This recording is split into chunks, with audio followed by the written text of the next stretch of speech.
Un nouveau rendez-vous de midi en votre compagnie fidèle téléspectateurs. Ne soyez pas effrayés de cheminer lentement, soyez plutôt effrayés de ne pas avancer. Peu importe que vous avanciez lentement, vous avez déjà fait un grand pas. Oui, celui de ne pas rester indécis. Oui, nous dire c'est la citation que nous dira Marc Soudé. Et moi, ce que je vous dirai, fidèles téléspectateurs, c'est de toujours prendre des risques. La vie, c'est des risques dans les risques. On ne peut avancer. Et le risque que moi, je vous propose de prendre ce matin, ce midi, avec moi, c'est de rester en ma compagnie pendant 45 minutes pour parler du livre, pour parler de La Mission sauvage. C'est un ouvrage d'un de nos écrivains que nous recevrons sur ce plateau. C'est également de prendre le risque de parler de l'emploi à travers Azoli ou PSI sur ce plateau. Nous allons également parler mode. Vous êtes femme, qu'est-ce que vous pouvez porter en 2024? C'est ce que je vous propose de suivre, mais avant, au suivant avec Fanico et VG Dream.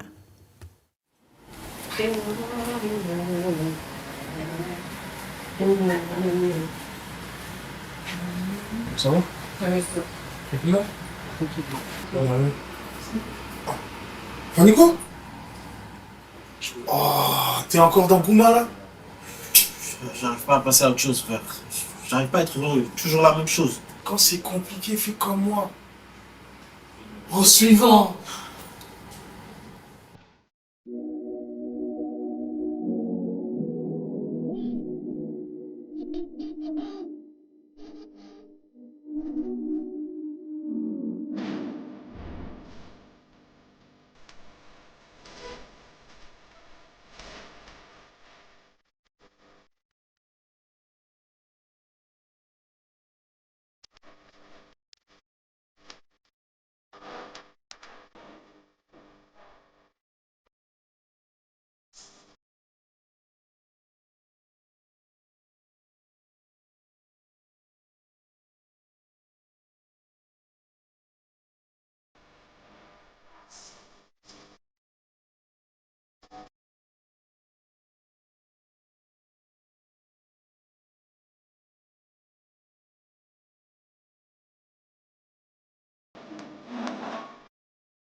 J'espère que vous ne ferez pas comme Fanico et VG Dream parce que l'amour, ça s'entretient. Mais certains diront, on ne dure pas dans mauvais rêves.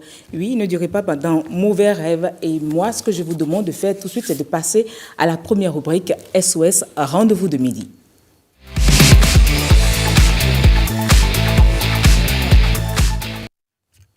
Dans SOS Rendez-vous de midi, je vous invite à écouter cette question de notre téléspectateur et on revient pour la réponse.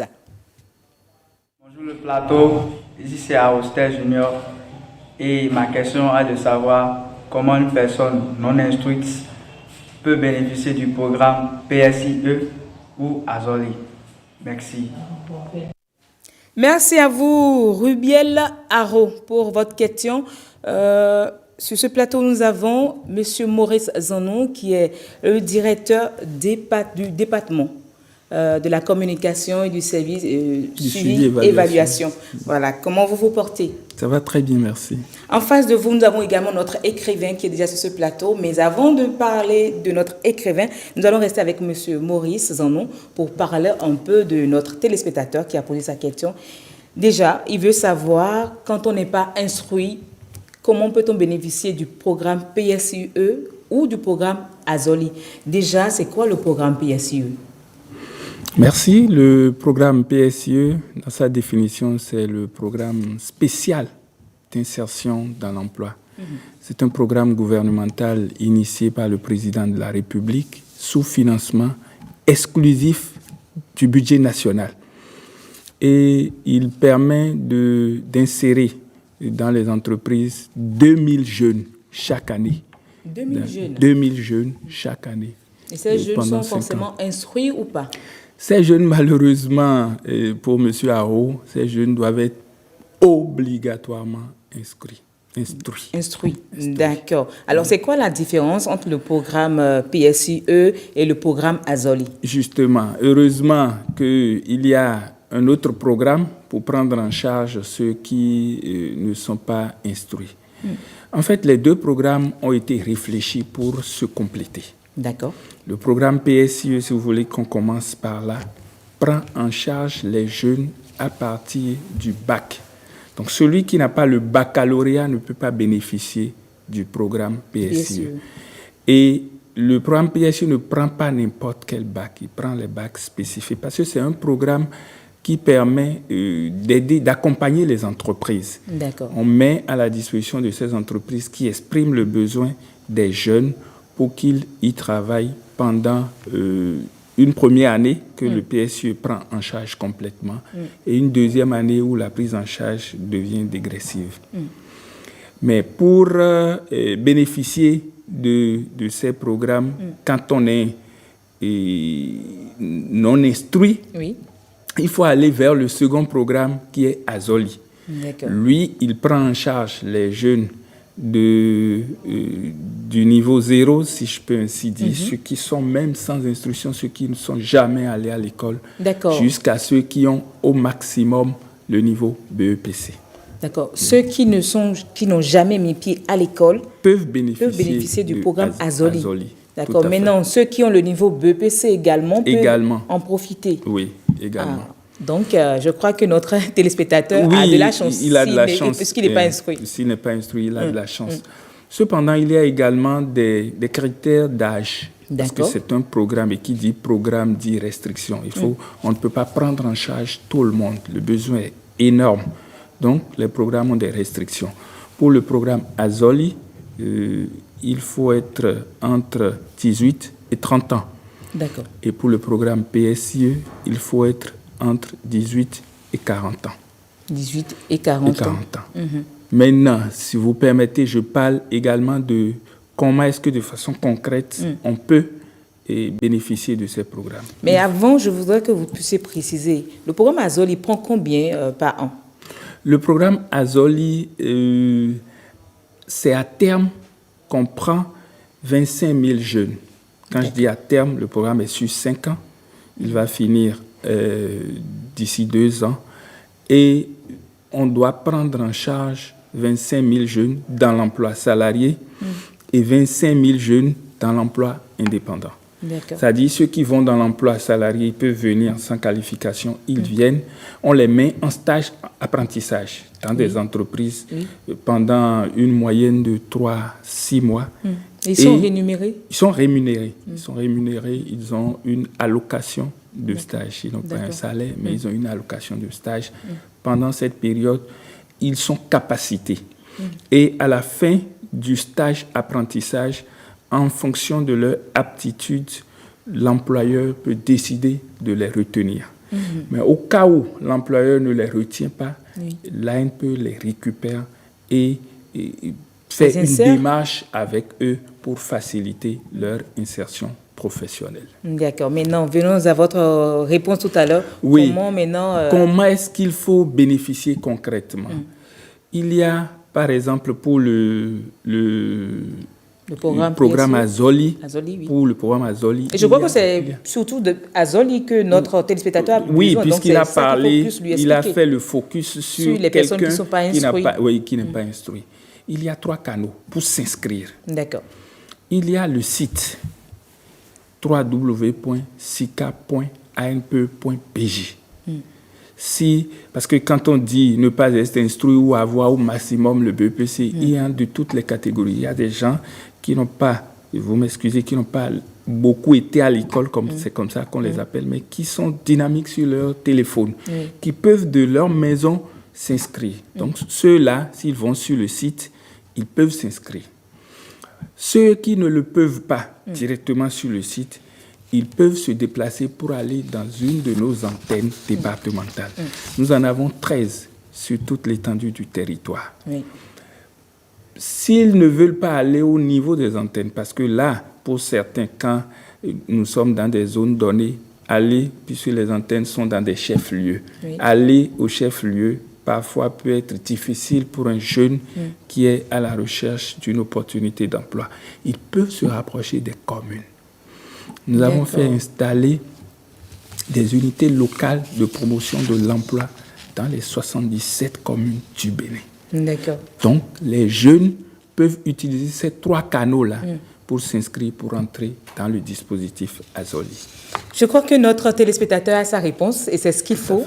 Donc, ce dont vous avez besoin, Rubiel Haro, c'est d'aller sur le site de l'ANP, de vous inscrire pour Azoli. Là, vous avez votre emploi, vous saurez ce que vous avez à faire, ce que vous avez envie de faire en stage. Puis, finalement, on peut vous insérer professionnellement. Et si vous le permettez, en complément, puisque M. Awa a posé la question au nom de tous les jeunes béninois, il y a la seconde opportunité dont nous avons parlé, celle-là aussi pour en bénéficier. Il faut s'inscrire sur une plateforme. Pour PSIE, c'est ça? Oui, d'accord. Pour PSIE. Il faut s'inscrire sur le site www.psie.pj. Et pour Azoli, il reste encore combien de places? Pour Azoli, on est pratiquement à la moitié. Donc, le boulevard est encore largement Donc, vous avez encore de la chance, Rubiel Haro, ou bien d'autres jeunes qui ont également envie de s'insérer et qui n'ont pas eu la chance d'aller à l'école ou qui sont allés à l'école et qui ont le niveau BPC. Vous avez encore la possibilité de vous insérer et d'avoir votre emploi pour vous. Ce sera tout pour la rubrique. J'espère que vous également, fidèles téléspectateurs, vous pouvez également nous envoyer vos questions sur le numéro 69 59 31 76. Surtout, faites en sorte que votre vidéo soit de bonne qualité. Mettez votre téléphone portable en mode paysage, que la qualité du son soit très bonne qualité. Et nous, de notre côté, dès que nous avons votre message, nous allons nous évertuer à le diffuser, à trouver le spécialiste qu'il faut pour vous répondre, comme on l'a fait avec M. Maurice Zanou, qui vient de répondre à Rubiel Haro. M. Maurice Zanou est directeur du département en charge du suivi, évaluation et de la communication à l'Agence nationale pour l'emploi. Merci beaucoup. Vous restez toujours avec nous pour parler de livres, puisque vous êtes également écrivain. Merci. Alors, on passe à la rubrique « Ma plume, ta voix ».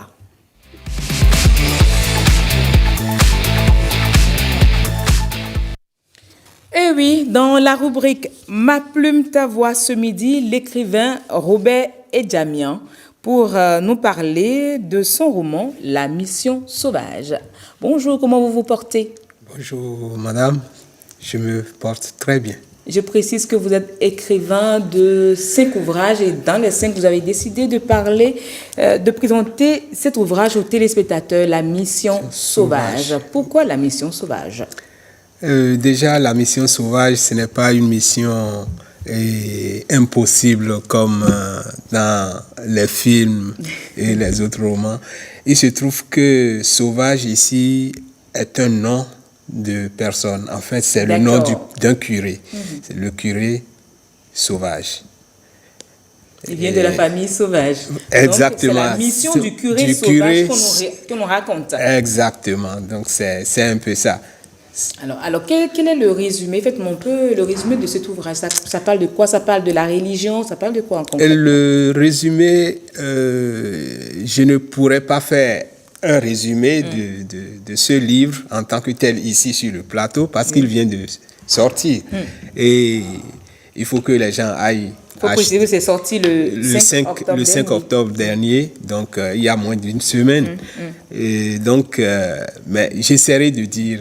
Voilà, parce que nous, on a bien envie d'intéresser nos téléspectateurs à prendre ce roman et à le lire. Oui, tout à fait. Pour le lire, c'est toujours mieux de comprendre de quoi parle le livre. Oui.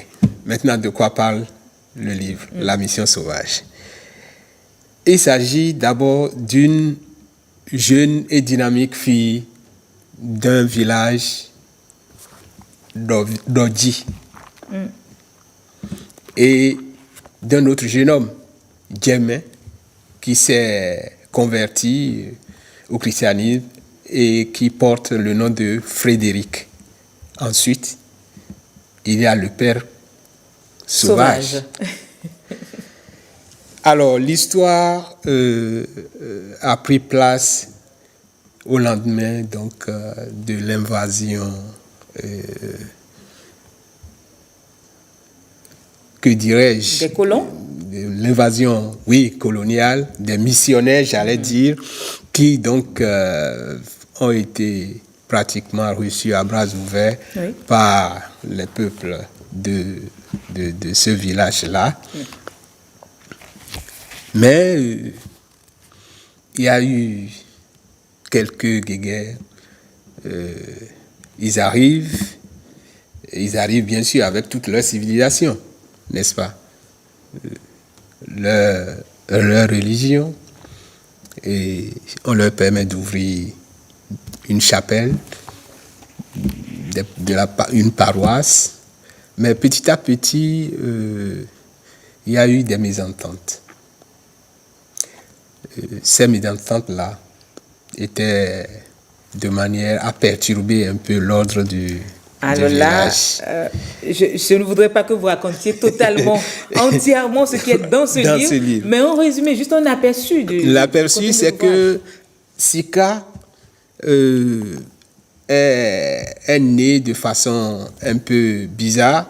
Sa maman, après 9 ans de mariage, n'a pas pu enfanter. Et c'est de fil en aiguille que le couple s'est approché de la divinité Dan. Et ils ont pu avoir cet enfant-là, 9 ans après leur mariage. Mais la condition, c'était que s'il se trouvait que l'enfant qui naîtrait était une fille, alors elle deviendrait adepte de cette divinité Dan. Un contrat peut-être verbal ou tacite a été fait entre cette divinité Dan et les parents, pas la maman, les parents. Oui. Bon, maintenant, en grandissant, beaucoup de trucs se sont passés, intéressant de le lire dans le livre, et il a rencontré Frédéric, qui, lui, est déjà converti, baptisé, et donc, amoureux qu'ils étaient, il était question donc qu'ils se marient dans le futur. Mais Frédéric convainc Sika de commencer par venir à la catéchèse, de pouvoir obtenir son baptême. Tout se passait très bien. Les 3 ans de catéchuménat, il n'y avait pas de problème. Maintenant, il va se trouver que à la veille de la retraite, vous savez bien ce que c'est que la retraite. Oui. À la veille de la retraite, mademoiselle... C'est le moment où on met tout le monde ensemble genre une retraite où on vous parle on vous parle de cheminement, oui. Ce qu'il faut faire, ce qu'il ne faut pas faire quand on devient chrétien, quand on est communié, on vous dit tout ça. Exactement. Mais elle a disparu. La veille. La veille. Aux grandes dames de tout le monde, un tollé général au sein de la communauté chrétienne, et c'est plusieurs mois après qu'on découvre qu'elle était dans le couvent. Merci beaucoup, monsieur Edjamian. Oui, c'est ça. bien prononcé, non? Oui, Edjamian. Edjamian. Ouais. Ouais. Et je veux bien partager ce passage avec les téléspectateurs. Je crois que c'est la page 170 de l'ouvrage qui dit « Contre toute attente, le père sauvage se projeta au milieu du cercle. Sous un tollé, personne n'était autorisé à entrer dans le cercle pour se retrouver aussi proche des adeptes. Sacrilège. Le curé bondit encore de quelques pas pour se positionner juste en face de Sika. Puis, il cria avec force « Au nom de Jésus, je viens t'enlever des griffes du diable. » Sika se figea comme piqué par une aiguille, puis baissa la tête. Les autres adeptes en firent de même. Les tam-tams se turent d'un coup, et la foule scandalisée devint pétrifiée et sans voix. Le curé fourra rapidement la main dans sa soutane et en sortit un flacon d'eau bénite. Mais, au moment où il allait asperger Sika du contenu du flacon, elle esquiva prestement et n'en reçut aucune goutte. La petite bouteille s'échappa de la main tremblante du curé et se vida de tout son contenu. Sa Bible rejoignit le flacon au sol pendant que les mains du prélat restèrent suspendues dans l'air. La foule, paniquée, criait déjà au scandale alors que les dignitaires et leurs chefs observaient l'homme de Dieu faire ses démonstrations. Là, on aurait dit une bataille entre les missionnaires et nos religions. Endogènes, n'est-ce pas? Et donc ça, c'est pratiquement cette partie du livre que vous avez choisi, c'est pratiquement à la fin, n'est-ce pas? Mais avant qu'on en arrive là, Oui. c'est que bon, il y a eu donc cette cohabitation d'abord pacifique. Non, je ne dirais pas que qu'il n'y avait rien de pacifique. Ça a toujours été pacifique. Sauf que les habitants du village n'appréciaient pas que ceux qui sont convertis s'insurgent, enfin, vont contre leur réalité, leur foi. En fait, c'est une question de foi. Pour vous déjà, vous dites que l'acceptation interreligieuse pourrait être la clé d'une paix. Forcément. C'est-à-dire que si les religions s'acceptent, il n'y aurait pas de guerre. Il n'y aurait pas de mésentente. Vous confirmez également, M. Zanon? Vous qui êtes écrivain. Je suis tout admiratif devant M. Edjamian et par rapport à la thématique, qui est une thématique réelle, une thématique d'actualité aujourd'hui. Et je voudrais exprimer mon émotion par rapport au jeu de mots déjà qu'il a fait dans le titre. J'avoue que je m'étais égaré quand j'ai entendu la mission sauvage. Je m'étais vu dans un milieu où il y avait de la bataille, la forêt, la guerre, les animaux. Mais quand il a pris la parole, il m'a dérouté complètement. Je crois que c'est une des forces de l'écrivain aussi. Je le remercie. Pour en venir à votre question, je suis tout à fait d'accord. Aujourd'hui, le monde a besoin de paix. Le monde a besoin de paix. Et plus fait douceur que violence, a dit Gandhi.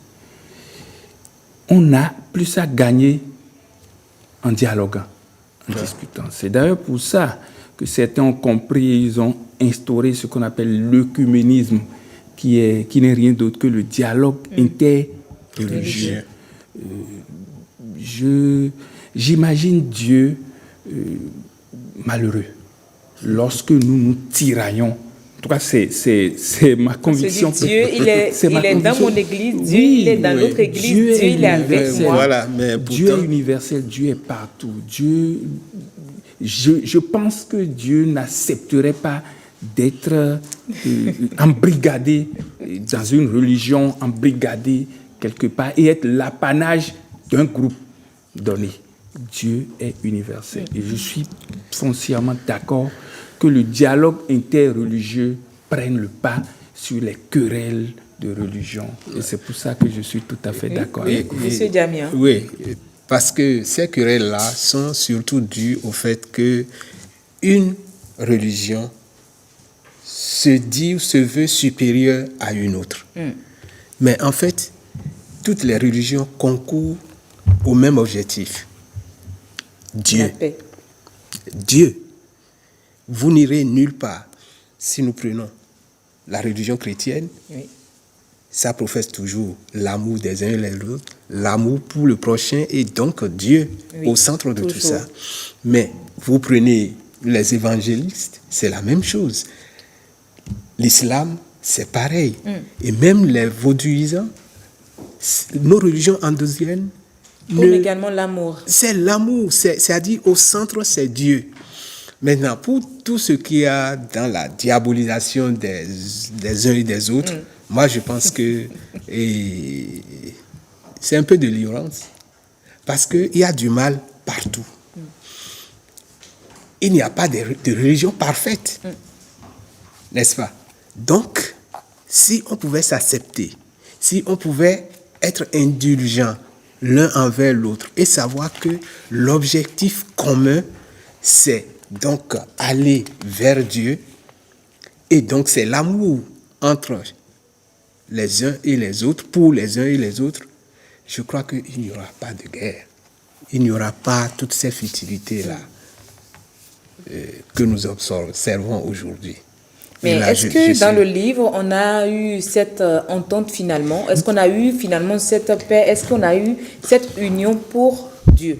Bien sûr, puisque cette situation n'a pas créé une guerre? Une guerre. Une Ça, tiraille. non, pas du tout, n'est-ce pas? C'est juste, en tant qu'écrivain, je présente les faits. Je présente les faits et à travers les pages, on peut facilement voir C'est un vécu? que non, pas forcément. C'est un roman, donc c'est de la fiction, n'est-ce pas? Et tout est parti de la fiction, même si on pourrait dire qu'il y a des faits, des faits concrets, des faits, bon, vraiment, et je ne pourrais pas dire que c'est du vécu. D'autant plus que je ne suis pas de cette époque-là. Non, mais peut-être que vous êtes de cette époque, qui sait? Non, je ne suis pas de cette époque, mais c'est des situations que l'on remarque partout. C'est facile de voir, par exemple, les gens fustiger leur propre nom de famille, comme quoi ça sonne vaudou, ça sonne diable. Pour eux, vaudou, c'est diable. Mais moi, je ne suis pas pour Pourtant, on est tous qu'on des dise dieux. que non, on est tous fils de Dieu.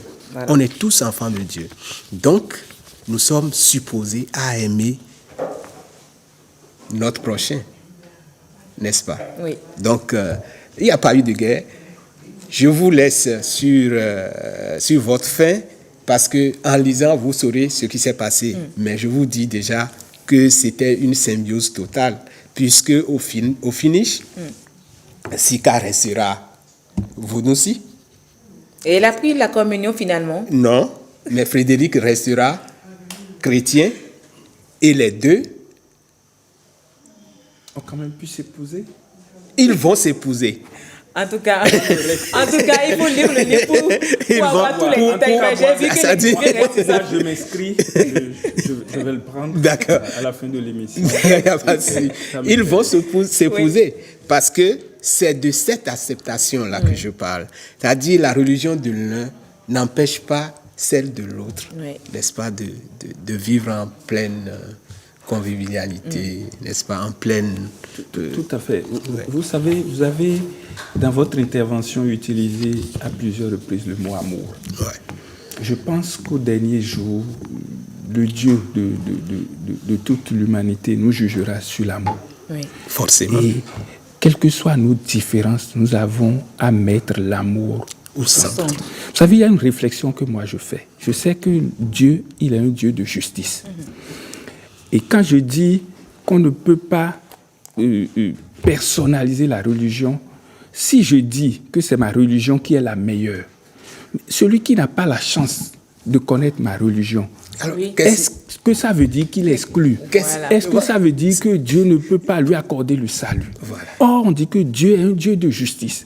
Donc, nous devons avoir du respect à tous les autres dans leur position, quelle que soit leur religion, et les accepter comme tels. Et Merci les aimer beaucoup, comme Maurice tels. Zanon. Merci beaucoup pour votre réflexion. Merci également à vous, Edjamian Robert. Vous êtes écrivain. Je vais vous raccompagner pour pouvoir installer notre prochaine invitée qui fera mode beauté.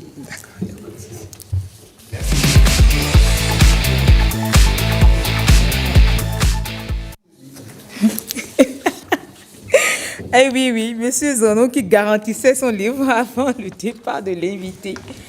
Oui, bon, nous sommes dans Mode Beauté et aujourd'hui nous sommes avec Gloire Odilaye Rungbo et de la maison de couture Gloire Couture, c'est ça? Gloire Odilaye Couture. Voilà, donc aujourd'hui elle nous parle de femmes. Vous êtes femme en 2024, qu'est-ce qu'il faut porter pour être sublime? C'est ce à quoi elle va répondre. Gloire Odilaye, bonjour. Bonjour madame. Comment vous vous portez? Je vais bien. Vous nous avez foutu la trouille tout à l'heure. C'est quoi? C'est parce qu'on parlait du livre que vous ne voulez pas monter au plateau? Un peu, oui. Eh bien, bon, alors, on va dans le vif du sujet. Qu'est-ce qu'on peut porter en 2024 quand on est une femme?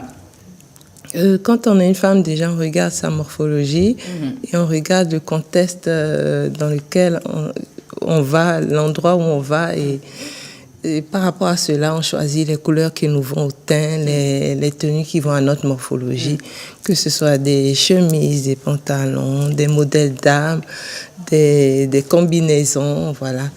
Et Déjà, est-ce que moi, je suis habillée en modèle d'une femme de 2024? bien sûr, c'est un Donc, modèle. je suis dans la ligne de 2024 déjà? Oui, bien sûr. D'accord, Et- ça c'est bon, c'est rassurant. Et je félicite le créateur qui a travaillé, qui a su valoriser le pagne et l'adapter vraiment au temps actuel.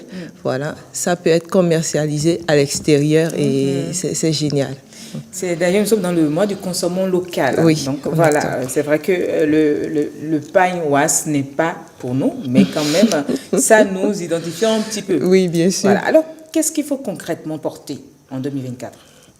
En 2024, pour pouvoir aider les créateurs locaux, il faut vraiment porter comme nous sommes au Bénin, du fait Bénin. Sinon, j'allais dire du Made in Africa, mais comme nous sommes au Bénin, je vais dire du Made in Bénin.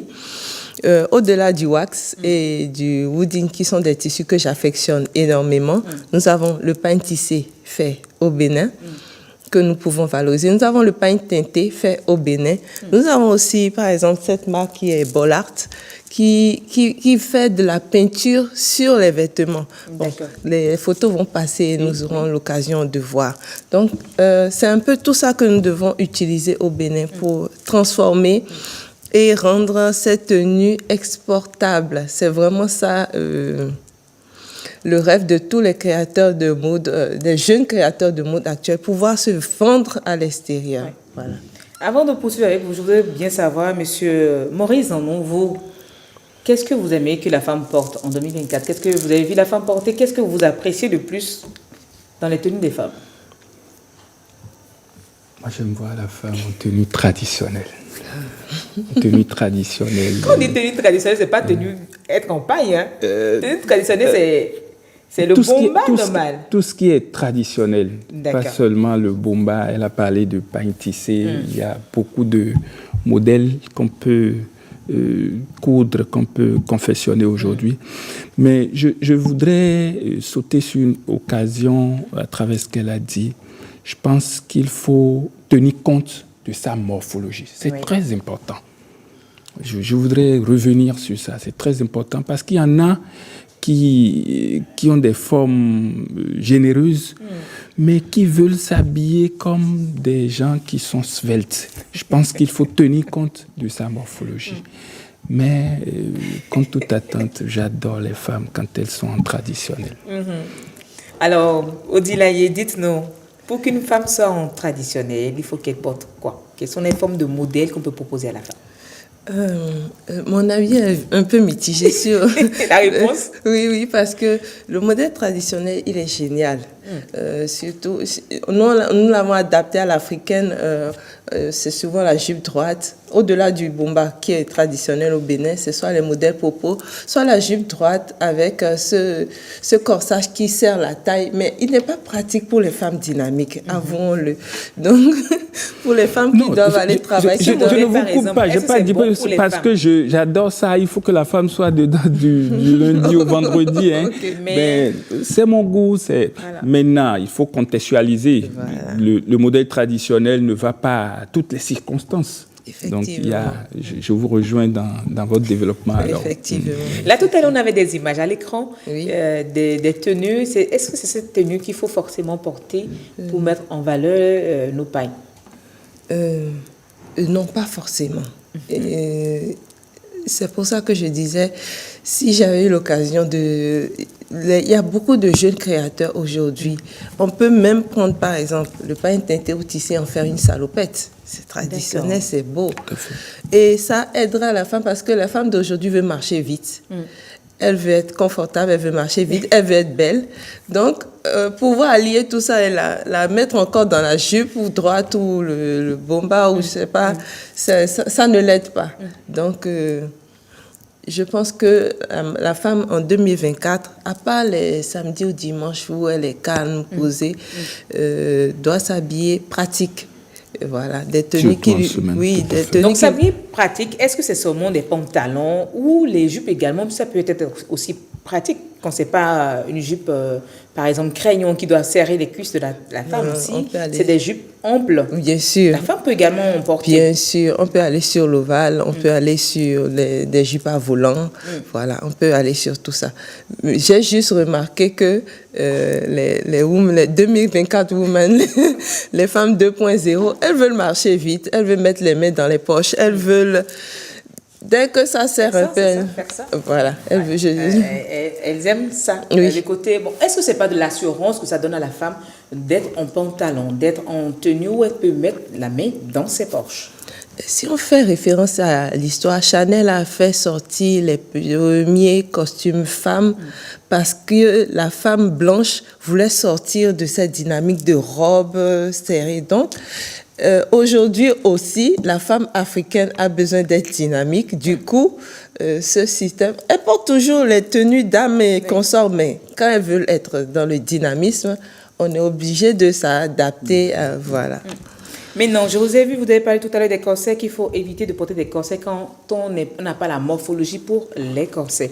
Mais ce que je voulais savoir, on voit parfois, déjà j'ai vu à l'image tout à l'heure, la tenue, pantalon, relace, chemise, mais la ceinture tout autour. Oui. Est-ce que c'est adapté pour toutes les femmes ou il faut forcément avoir une morphologie Bon, cette tenue-là était super ample. Elle était, comme on le dit, elle était loose, elle était grande. Donc, oui, oversize. Donc, une femme plus ronde peut porter avec la ceinture et marquer sa taille. Voilà. Et là, ce modèle que nous avons, c'est toujours en paille. Oui. Mais là, est-ce que la femme en 2024 peut se permettre ce genre de modèle? Oui, ça c'est... Et on peut marcher, non? Oui, on peut marcher.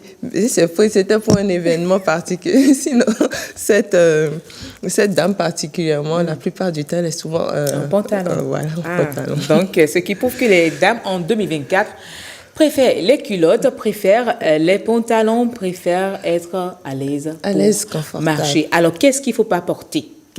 C'est quoi le faux pas qu'il ne faut pas faire? Le faux pas, c'est vraiment de ne pas se sentir bien et de seulement suivre la mode et surtout de perdre son identité.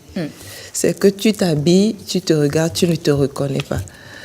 Là, c'est très grave. C'est vraiment ça qu'il ne faut pas faire. C'est pas parce que vous avez porté ça que moi, je vais courir aussi pour aller porter ça. Ça ne m'irait pas forcément, ni au teint, ni à ma morphologie, alors que ça vous va vraiment bien. Donc... Mais est-ce qu'il y a des modèles qui vont avec tout le monde, que n'importe qui peut porter et se sentir à l'aise? Oui, bien sûr. C'est là où j'ai aimé le travail de l'autre créatrice de mode, Bollard, que j'avais présenté, qui faisait des... C'est pas mon travail, mais c'est une créatrice de mode béninoise qui faisait des t-shirts sur des culottes Et là, tout le monde peut le porter. Et je trouve son travail, puisque je porte aussi sa marque, je trouve son travail fantastique depuis plusieurs années aussi. Alors, à part ça, est-ce que les femmes en 2024 ont également des choses sur lesquelles miser? Est-ce qu'il faut des chapeaux? Est-ce qu'il faut des sacs? Qu'est-ce qu'il faut? Dites-nous tous les détails qu'il faut. Oui, c'est important, les chapeaux. Et aujourd'hui, grâce à Dieu, les accessoires sont en train de prendre de l'ampleur au Bénin. Nous avons la marque Michel Deguénon qui est tout en cuir. Je n'ai pas de photo là tout de suite. Oui, j'ai vu que Michel Deguénon également fait dans des chaussures. Oui, elle fait la maroquinerie et ainsi que les sacs. Voilà. Il y a Yemi Fashion qui fait les sacs à main en pain. Là, on a un sac Michel Deguénon là, sur la photo. D'accord. Donc, il y a Yemi Fashion qui fait par exemple les sacs en paille. Vraiment, les jeunes béninois aujourd'hui sont à féliciter parce qu'ils misent sur les accessoires. Vous pouvez les porter et être aussi bien habillé que si vous portiez. Souvent même, on pense même que tu es habillé en boutique, alors que non, c'est fait au Bénin, tout simplement. Et comment on fait les assemblages? Comment vous, en tant que créateur, vous faites les assemblages avec le WAS ou avec le pagne indigo ou avec le élouvant? Voilà. Oui, le élouvant. Comment on Moi, fait les j'aime beaucoup assemblages le pour élouvant. faire en sorte qu'on ne remarque pas que c'est du cousu, mais qu'on pense que c'est c'est acheté en boutique directement, quoi, fait sur mesure. Pour vous dire vrai, ça c'est vraiment mon point de vue. Et quand j'ai eu l'occasion d'aller à l'extérieur, que ce soit à Paris ou ailleurs, j'ai remarqué que le wax même, je ne dis pas qu'il n'est pas bien, le wax même, en chemise, où c'était les Africains seulement qui portaient. Donc personnellement, quand je vais sur la ligne prête à porter, je préfère aller vers des tissus qui miment la mode. C'est pour ça que, par contre, pour la branche prête à porter, j'aurais préféré du élouvant, par exemple. Comme ça, quand on voit la personne habillée, on peut penser que cette chemise vient de Paris, alors que c'est fait au Bénin. Voilà. Oui. Il y a d'autres marques également qui en font dans ces motifs. Oui. La marque élouvant même, Madame... oh là là. Pas de souci, je l'ai également oublié. Oui, elle-même fait du élouvant, elle-même produit des modèles élouvant. Mais moi aussi, quand j'en ai eu l'occasion, j'ai travaillé avec eux. C'est un très beau tissu fait au Bénin. Nous avons également Eric, je crois, Abraham, qui fait également du convoi. Oui. Et il en fait des chemises. Est-ce que c'est pas si difficile de travailler le pain convoi, d'en faire des chemises? C'est pas si compliqué pour un créateur de mode, hein? Oui, si vous ne choisissez pas le bon convoi, et oui, c'est difficile. Si vous allez au début de l'aventure, oui, c'est un peu compliqué parce qu'on touche le convoi, il est rigide et tout. Donc, il faut vraiment aller vers du convoi doux, du convoi tissé. C'est là où j'ai aimé le convoi, le pain que Madame Edith Cessy a sorti. Voilà. Je n'ai pas encore eu l'occasion de travailler, mais j'ai vu ses créations. Franchement, c'est bluffant. Et si on pouvait faciliter la tâche à la jeunesse pour pouvoir acquérir ce tissu-là, pour pouvoir faire des merveilles, ce serait bien. Voilà. Mais c'est que nous-mêmes, on peut également le faire ici. On peut également faire nos tissus. C'est comme ce que fait déjà Elou. Et dit ceci, le fait déjà. Et je crois qu'il y a pas mal qui essaient de le faire également.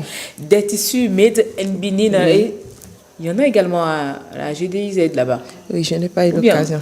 Il y a également des tissus qui se font de made in Benin qui se ou bien. Je n'ai pas encore eu l'occasion. Faites un tour et revenez nous dire ce que vous avez trouvé là-bas et en quoi c'est valorisant pour nous et pour tous les Béninois. Je vais faire un tour, je vous promets. Merci beaucoup, Gloire Odilaye Rumbo, de la maison Gloire Odilaye Couture. Merci beaucoup. Maurice Zanou, merci également à vous d'être resté en notre compagnie. Et oui, c'est bien la descente, fidèles téléspectateurs. C'était un plaisir pour nous d'être restés avec vous, de vous savoir là, de l'autre côté, à nous suivre. Oui, vous avez pris le risque de passer ces 45 minutes en notre compagnie. C'est nous qui vous remercions et nous vous disons bye bye, portez-vous bien et bon appétit.